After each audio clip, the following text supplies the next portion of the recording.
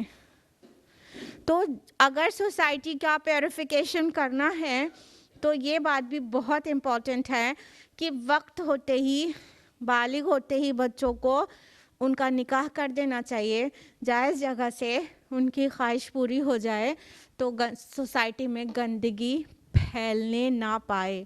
یہ اس کا ایک آسان سا طریقہ ہے.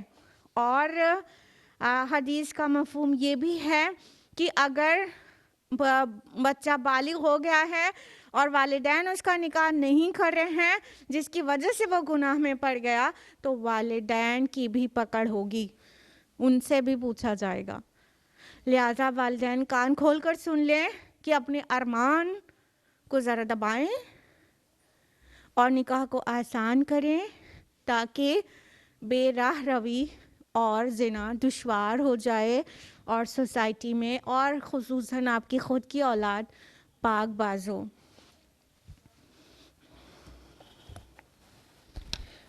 اگلی جو صفت بیان کی گئی ہے وہ آیت نمبر 8 میں ہے، اس کو سماعت فرمائیں. والذین هم لأماناتهم وعهدهم راعون، جو اپنی امانتوں اور وعدے کی حفاظت کرنے والے ہیں.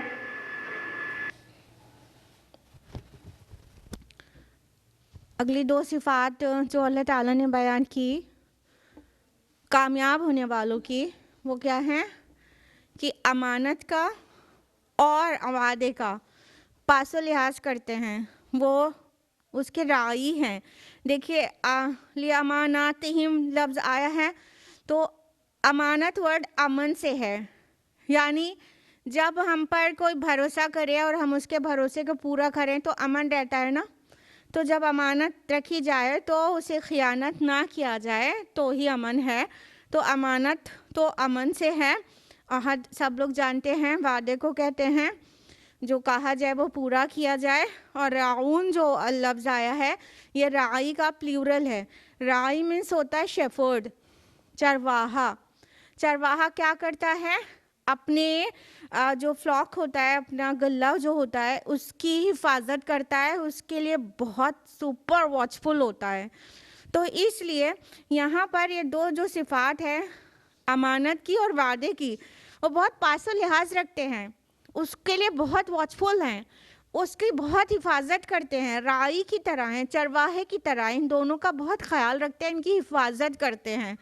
راعی کا یہی کام ہے نا، اگر چرواہا روز روز 2-4 بھیڑ بکری گم کر دے تو پھر کس بات کا راعی ہے؟ وہ کیا دیکھ بھال کی اس نے؟ تو ایک مومن جو ہوتا ہے جس کو جنت میں جانے کی بشارت دی جانے والی ہے، وہ مومن اپنی امانتوں اور اپنے وعدوں کے لیے بہت کانشیس ہوتا ہے، بہت واچفل ہوتا ہے۔ اس نے کہہ دیا ہے تو اسے کرنا ہے، اس کے پاس امانتیں ہیں تو اس کو امانت والوں کے سپرد کرنا ہے۔ وہ اس درجے میں اس کے لیے واچفل ہوتا ہے کہ اس کو کہا گیا راعی کی طرح ہوتا ہے، وہ اس کی اس کو اس طرح سے نگہبانی کرتا ہے۔ دیکھیے امانت ہر وہ چیز ہے جو انسان ذمہ داری اپنے اوپر لے لیتا ہے، ٹھیک ہے؟ تو بہت سی چیزیں امانت ہوتی ہیں، صرف یہ نہیں کہ کسی نے جاتے وقت اپنا گہنا آپ کے پاس رکھ دیا تو بس وہی امانت ہے، نہیں، امانت کی بہت لمبی لسٹ ہو سکتی ہے۔ جیسا کہ ہمارا جسم خود اللہ تعالیٰ کی دی ہوئی امانت ہے، اس جسم کے ساتھ بھی ہم ایسا کوئی عمل نہیں کر سکتے جو اس کو تکلیف اور پہنچائے اور اس کو ہلاک کر دے، ہم ایسا کچھ نہیں کر سکتے، یہ بھی ایک امانت ہے۔ اس کے علاوہ مال ہے، وہ اللہ کی طرف سے ایک امانت ہے، اس کو پرپسفلی دیا گیا ہے، اس کو ٹیسٹ کے لیے دیا گیا ہے، اس کے بارے میں پوچھا جائے گا، تو مال بھی امانت ہے۔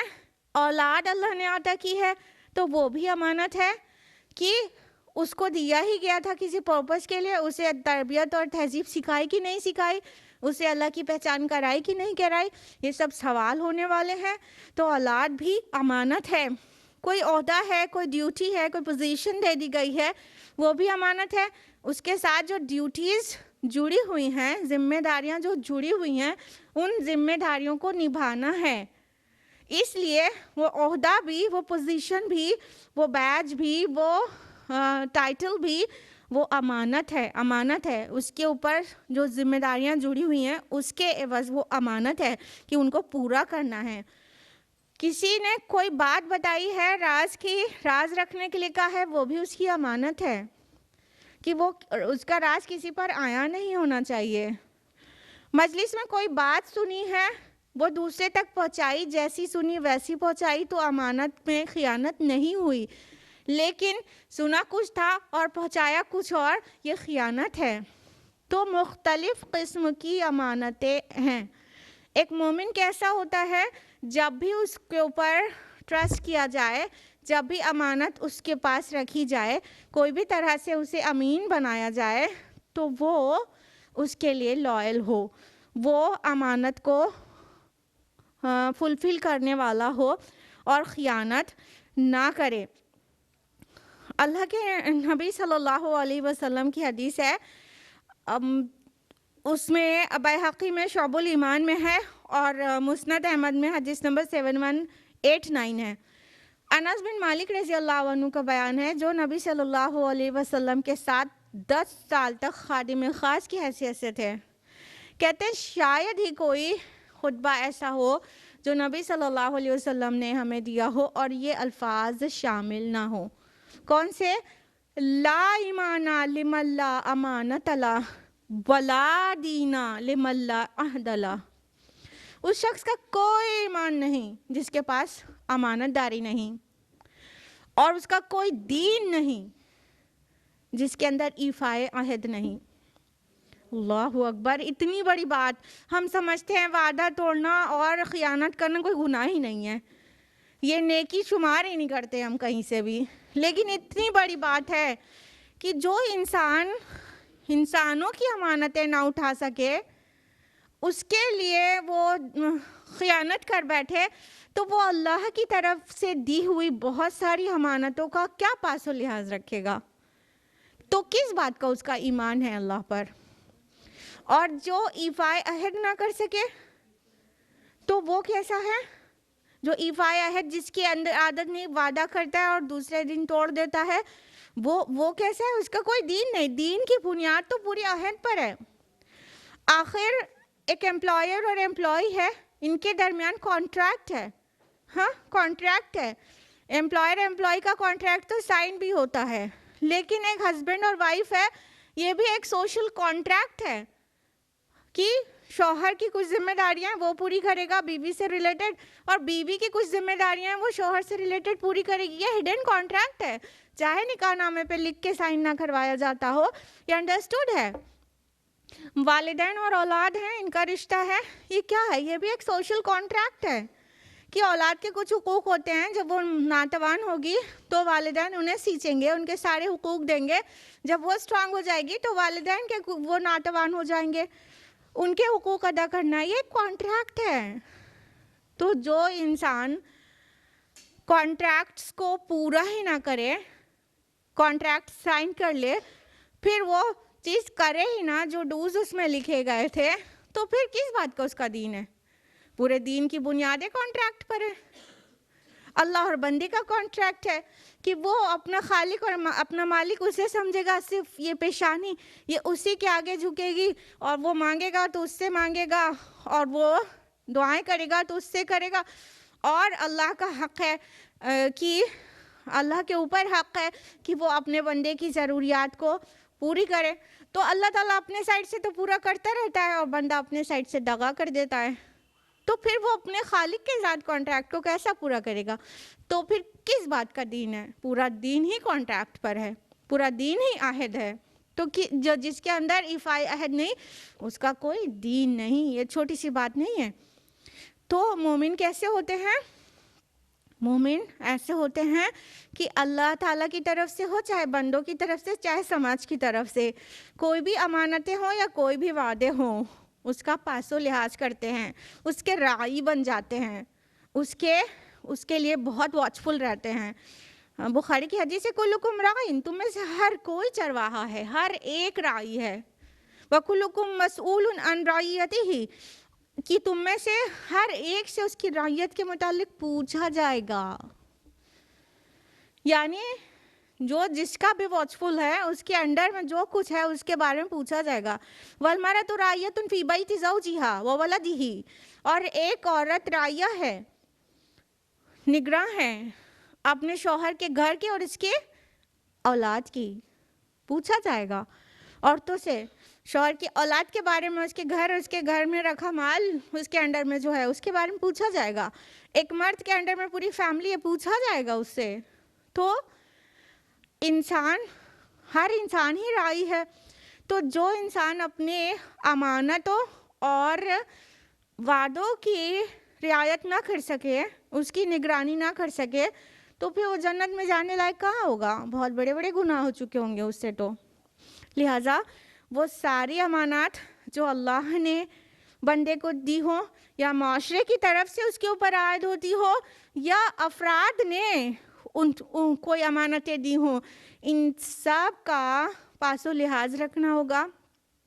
اور معاہدے جس بھی طرح کے ہوں، چاہے انسان کے خدا کے درمیان معاہدے ہوں، چاہے انسان کے ساتھ معاہدے ہوں، یا کسی قوم کے دوسری قوم کے ساتھ معاہدے ہوں، ان سبھی لیولز پر ان سب کو پورا کرنا ہوگا، نبھانا ہوگا، عہد کی حفاظت کرنا ہوگا۔ جیسے چرواہا اپنی بکریوں کے گلے کی حفاظت کرتا ہے، تبھی تو وہ راعی کہلاتا ہے۔ اللہ تعالیٰ کے ہاں روز آخرت وعدوں کے بارے میں پوچھا جائے گا. قرآن حکیم میں بارہا وعدوں کی حفاظت کرنے کے لیے کہا گیا.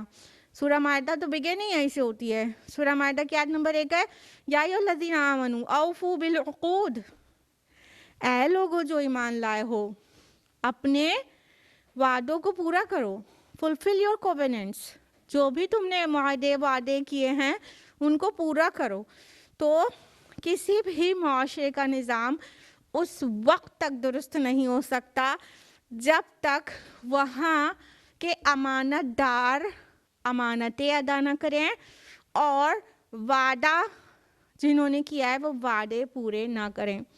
ابھی دیکھیے یہ جتنے بھی پولیٹیشینز ہیں اس میں جتنے ایگزیکٹوز ہیں لیڈرز ہیں یہ سب کیا ہیں ان کے پاس پورے ملک کی امانتیں ہیں. اب جب یہ ہماری امانتیں ادا نہیں کرتے تو ہمیں بہت برا لگتا ہے نا. تو ان کے لیے بھی آرڈر ہے سورہ نساء کے آیت نمبر 58 میں کہ امانت والوں کی امانتیں ادا کر دو. ہاں تو ان کے پاس امانتیں ہیں تو یہ پورے کنٹری لیول پر ان کے پاس امانتیں ہیں. ہمارے پاس ہو سکتا ہے اسمال اسکیل پر ہو لیکن امانتیں سب کی ہوتی ہی ہیں. جیسا کہ ابھی آپ کچھ باتیں سن رہے ہیں وہ بھی ایک امانت ہے. کچھ اور جا کے بیان کر دیا گیا تو وہ خیانت ہو جائے گی. تو اس طرح معاشرے میں امن قائم کرنے کی یہ بنیادیں ہیں کہ وہاں کے لوگ بہت امین ہوں اور وعدہ نبھانے والے ہوں. تو پھر جو جن کے اندر یہ صفات ہوگی تو اللہ تعالیٰ ان کو کیوں نہ جنت میں جگہ دے. اس کے بعد اب ایک آخری صفت اس تسلسل میں جو ہے اس کو سن لیجئے. آیت نمبر 9. والذین هم علی صلواتهم یحافظون. جو اپنی نمازوں کی نگہبانی کرتے ہیں.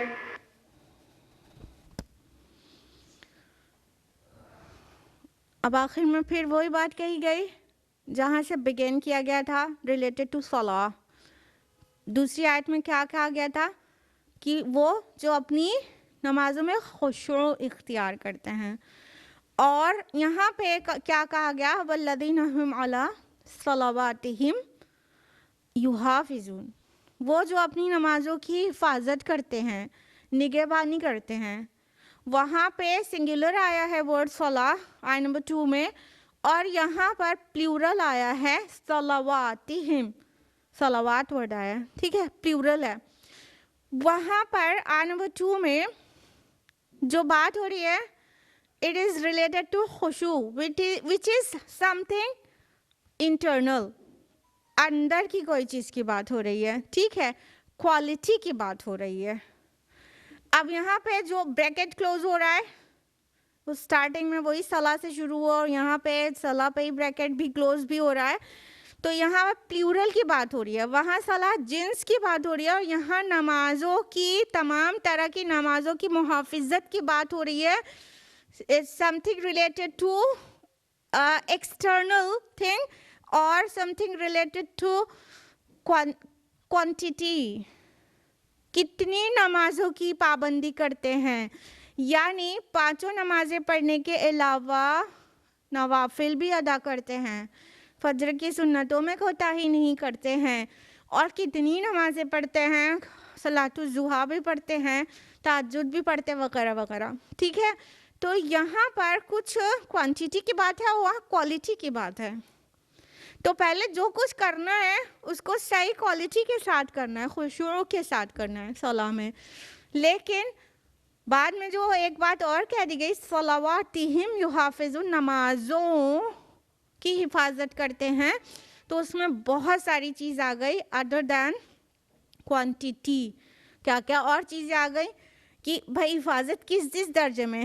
پہلی بات تو صلاح کو اس کے وقت پر پڑھنا وقت کی پابندی کا خیال رکھنا. ایک دم آخر وقت پہ وقت ختم ہوتے ہوتے بس مرغے کی طرح 2 ٹھونگے مار لینا یہ والی نماز نہیں.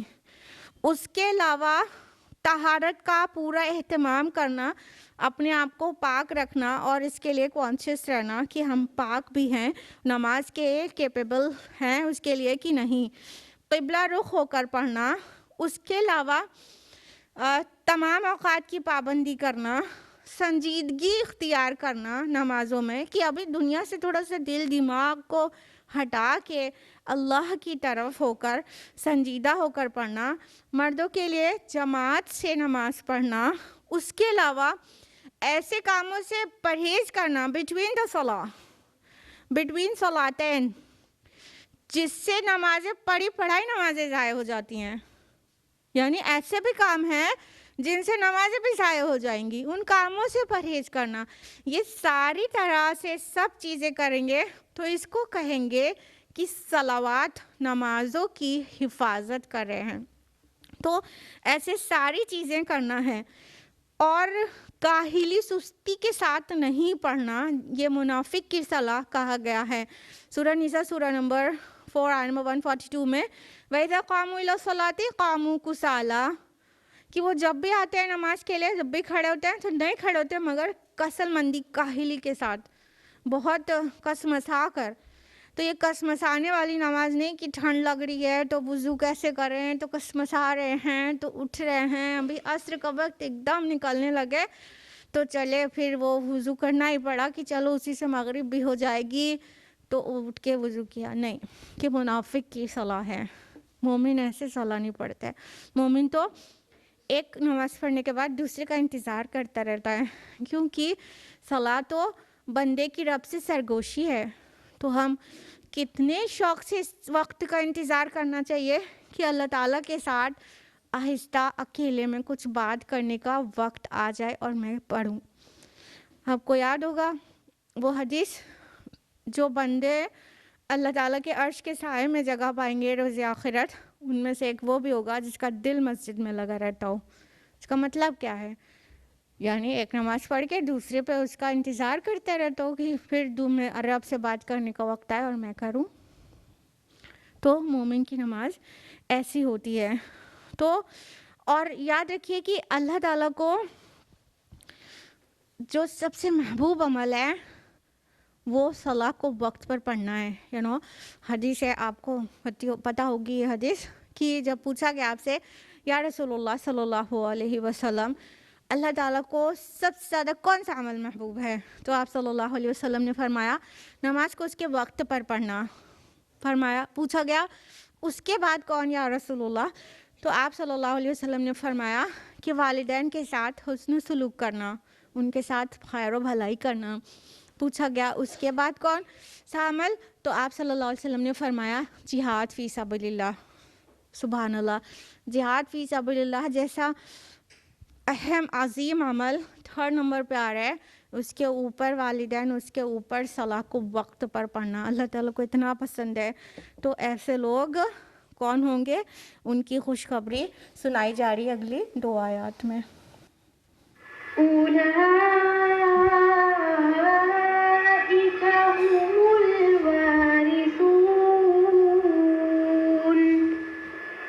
یہی وارث ہیں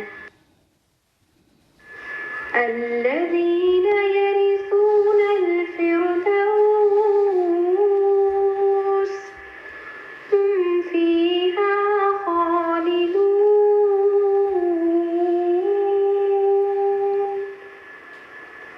جو فردوس کے وارث ہوں گے جہاں وہ ہمیشہ رہیں گے۔ تو یہ سارے اعمال جو کرے گا جس کے اندر یہ تمام صفات ہوں گی، اس کے متعلق اللہ تعالیٰ کا وعدہ ہے وہ وارث ہوں گے، وارث سبحان اللہ، دے آر دا انہیریٹرز۔ کس چیز کے؟ فردوس کے وارث۔ فردوس کیا ہے؟ جنت کا اعلیٰ ترین درجہ ہے، سب کو پتہ ہے کیونکہ شوق سب کو بہت ہے ماشاء اللہ۔ تو اللہ تعالیٰ فرماتے ہیں کہ اولئک ھم الوارثون، وہ وارث ہوں گے۔ کیوں کہا گیا وارث ہوں گے جنت کے؟ انعام میں کیوں نہیں ملے گی، وراثت میں کیوں ملے گی جنت؟ اس کے لیے مختلف آراء ہیں۔ پہلی بات تو یہ ہوئی کہ جو وراثت میں چیز ملتی ہے، انہیریٹنس میں، وہ خود بخود مل جاتی ہے، ملکیت میں آ جاتی ہے اور اس ملکیت کو منسوخ نہیں کیا جا سکتا، کوئی اسے کاٹ نہیں کر سکتا، بس وارث ہے جو وہ وارث ہے۔ لہٰذا جنت جب وراثت میں مل جائے گی تو اسے کوئی چھین نہیں سکتا، اس کا جو مستحق ہوگا وہ جنت میں ہمیشہ ہمیشہ رہے گا، اسے کوئی چھین نہیں سکتا۔ دوسری بات یہ کہ مطلب وراثت آخر میں ملتی ہے، انجام کار کے بعد ملتی ہے، تو کیونکہ والدین کی جب ڈیتھ ہو جاتی ہے تو ترکے میں ہی تو وراثت ملتی ہے، یا جس سے بھی انہیریٹ کر رہے ہیں اس کی جب ڈیتھ ہو جاتی ہے تو ترکے میں ملتا ہے نا، ترک کی ہوئی چیز کو وراثت کہتے ہیں۔ تو یہ جو جنت ہے وہ بھی آخر میں ملے گی، دنیا کی ساری زندگی ختم ہوگی، قیامت کا حساب و کتاب فنش ہو جائے گا، اس کے بعد مل جائے گی، اس وجہ سے بھی اس کو کہتے ہیں۔ اور ایک آرا میں سے ایک رائے یہ بھی ہے کہ آدم علیہ السلام نے وہ چھوڑا تھا وہ جگہ، اس لیے پھر وہاں ریٹرن ہوں گے، اس لیے بھی کہہ سکتے ہیں کہ وارث کہا گیا جنت کے۔ تو اور ایک رائے یہ بھی ہے کہ جنت، وہ حدیث سے پتہ چلتا ہے نا کہ جنت میں ہر کسی کی جگہ ہے، فردوس میں ہر کسی کی جگہ ہے، سب کی جگہ فکس کر دی گئی ہے۔ انسان کا عمل ہے جو کچھ لوگ جنت میں نہیں پہنچ پائیں گے، تو جو جنت میں نہیں پہنچ پائے گا تو اس کی جگہ، بقیہ جگہ بھی وہ لوگ اویل کریں گے جو جنت میں پہنچ جائیں گے۔ یعنی جب سب کی جگہ آلریڈی فکسڈ تھی، جو حدیث سے پتہ چلتا ہے، ہوائی بات نہیں کر رہے ہیں، ٹھیک ہے، جنت میں سب کی جگہ آلریڈی فکسڈ تھی، تو پھر وہاں تک پہنچ جانے میں کہیں گے پھر میراث میں ملی ہے، ٹھیک ہے۔ اسی طرح جہنم میں بھی سب کی جگہ فکسڈ ہے، پھر اپنے اعمال کی بلندی سے انسان جنت میں پہنچ جائے گا تو وہ جہنمیوں کے حوالے ہو جائے گی وہ جگہ، جس کے انہیریٹرز وہاں نہیں پہنچے، جنت میں پہنچ گئے۔ تو دونوں جگہ اللہ تعالیٰ نے سب کا مقام بنا دیا ہے، یہ ہمارے اعمال ہوں گے، جیسا کہ حدیث سے یہ بھی پتہ چلتا ہے کہ بلکہ قرآن میں بھی ہے کہ ان کے اعمال کا بدلہ ہوگا، تو یہ وہ اعمال ہوں گے جو جنت تک پہنچائیں گے۔ اب یہاں پہ کون سی جنت کی بات ہو رہی ہے؟ فردوس۔ فردوس جو لفظ ہے انگلش میں اس کو پیراڈائز کہتے ہیں، اور بہت ساری دوسری زبانوں میں بھی یہ لفظ پایا جاتا ہے، جس کا معنی ہوتا ہے گرین ویلی، ایک گارڈن، ایسا سبز ہرا ایسا گارڈن جہاں آل کائنڈس کے فروٹس اور فلاورز ہوں۔ دوسری زبانوں میں فردوس لفظ کے ساتھ اس میں پرندوں کا ہونا اور جانوروں کا ہونا، پایا جانا بھی وہاں پر معروف ہے۔ تو اللہ تعالیٰ نے جو یہ صفات جن کے اندر ہیں ان کے متعلق اللہ تعالیٰ نے کہا ہے کہ یہ فردوس کے وارث ہوں گے، سب سے اعلیٰ جنتوں میں جائیں گے۔ اور اللہ کے نبی صلی اللہ علیہ وسلم کی حدیث ہے صحیح بخاری کی کہ جب بھی تم اللہ سے جنت مانگو تو فَاسْأَلُوا الْفِرْدَوْسَ، تو فردوس کا سوال کرو، اور کیونکہ وہ جنت کا اعلیٰ ترین درجہ ہے، جنت کی ساری نہریں وہاں سے نکلتی ہیں اور اس کے اوپر رحمان کا عرش ہے، سبحان اللہ۔ تو ہم میں سے ہر کسی کو یہ خواہش ہونی چاہیے کہ اللہ تعالیٰ اسے فردوس میں جگہ دے، جنت الفردوس میں۔ تو آئیے مل کر مانگے، اللہم انی اسألک الجنہ، بلکہ نسألک، ہم لوگ سب ایک ساتھ مل کر مانگتے ہیں، اللہم انا نسألک الجنہ ونعوذ بک من النار، اللہم انا نسألک الجنہ ونعوذ بک من النار، اللہم انا نسألک الجنہ ونعوذ بک من النار۔ اللہ ہم آپ سے جنت اور خصوصاً فردوس کا سوال کرتے ہیں اور آگ کے عذاب سے پناہ مانگتے ہیں، آمین۔ جب بھی کوئی دعا 3 بار مانگی جائے تو اللہ سن لیتے ہیں، تو اس لیے خاص دعائیں اپنی 3 بار مانگا کریں۔ لہٰذا یہ تمام صفات جن کے اندر ہوں گی وہ فردوس کے وارث ہوں گے۔ تو ایک بار جلدی سے ریویژن لے لیتے ہیں، حالانکہ وقت ہو گیا ہے۔ سب سے پہلے مومنین کے لیے کہا گیا وہ کامیاب ہو گئے کون؟ جو اپنی صلاح میں خشوع کرتے ہیں، جو لغو سے پرہیز کرتے ہیں، جو زکوٰۃ یعنی پیوریفیکیشن کے طریقے پر عامل ہوتے ہیں، اور جو اپنے پرائیویٹ پارٹس کو گارڈ کرتے ہیں. اس کے لیے 3 آیات ہیں. ٹھیک ہے. پھر اس کے بعد کیا کہا گیا کہ اور وہ جو اپنے امانت اور وعدوں کا پاس و لحاظ رکھتے ہیں اور وہ اپنی صلاح مکمل سب طرح سے اس کو گارڈ کرتے حفاظت کرتے ہیں, ان صفات کو رکھنے والے یہ سب کیا ہیں؟ جنت الفردوس کے وارث ہیں. اللہم ربنا اجعلنا منہم, اللہم ربنا اجعلنا منہم, اللہم ربنا اجعلنا منہم. آمین یا رب العالمین. وآخر دعوانا الحمدللہ رب العالمین. والسلام علیکم ورحمۃ اللہ وبرکاتہ.